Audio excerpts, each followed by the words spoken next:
Ito ang good news. Pag sinabi pong good news, ang ating pong accomplishment report.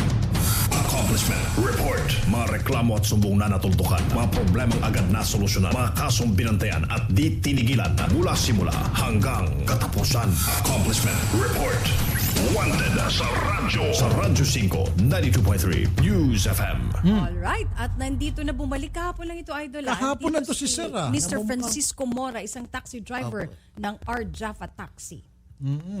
Sir, magandang hapon ulit. Magandang hapon ulit, sir.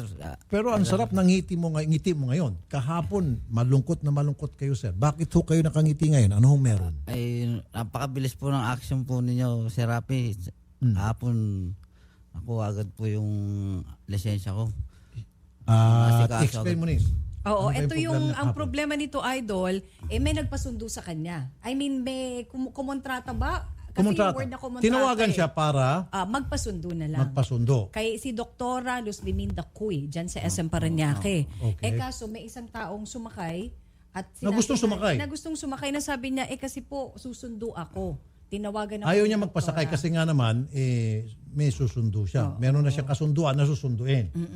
So nagalit ito ngayon, yung gustong kunin yung kanyang taxi, gustong sumakay, it so happened, yung pala ay hepe Oo, happy pala siya. ng Traffic Management Office. Ng Parañaque. Kahit si Doktora dumating na nagpaliwanag na ako nga po talaga ang sinusundo, hindi pa rin siya pumayag. At pinatikitan si Sa kanyang Mr. tao. Mora, sa kanyang tauhan. At sinabi pa raw, kilala mo ako, hindi mo ba ako kilala? Ayun. Nagkadebate pa tayo nakipagdebate pa ako sa kanya kahapon. Dahil ang sinabi niya, bawal yan dito, may ordinansa dahil yung pangungontrata, hindi dapat ginagawa dito sa Parañaque. So sabi ko, kung ganun, hindi pala pwede ang Grab taxi dyan. Hindi pala pwede ang Uber, hindi pala pwede ang MG at iba pa mga taxi na tatawag mo sa telepono para sunduin ka, bawal. Kasi yun na talaga ang practice ngayon nagpapasundo, nagpapahati. Gusto niya magpalusot pa. Nung maipit na siya, gumibap na rin dahil si Mr. Ding Soriano, yung city admin ng Parañaque, sinabi na tama tayo.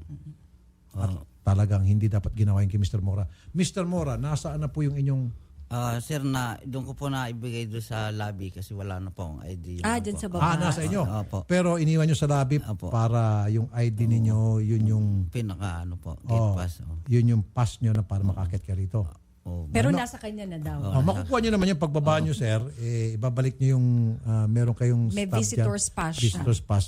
Okay, sige. Naintindihan ko. Importante, nakuha nyo na. Pasalamat po yung yung pamilya ko, sir, sa nyo, tsaka kay Doktora. Pagkaka-release na lisensya ko, tuwa pamilya ko kasi kahit siyang walang nagastos ba, Okay. pang na rin sa pamilya, sabi niya, papasalamat sa inyo yung asawa ko, mga anak ko. Yes, sir. Maraming salamat daw. Walang Tsaka yung anumang mga kapitbahay ko, tutuwa ka po. Di kaway mo mga kapitbahay. Ayun. Dito na, sabi niya, ay ko, gwapo talaga.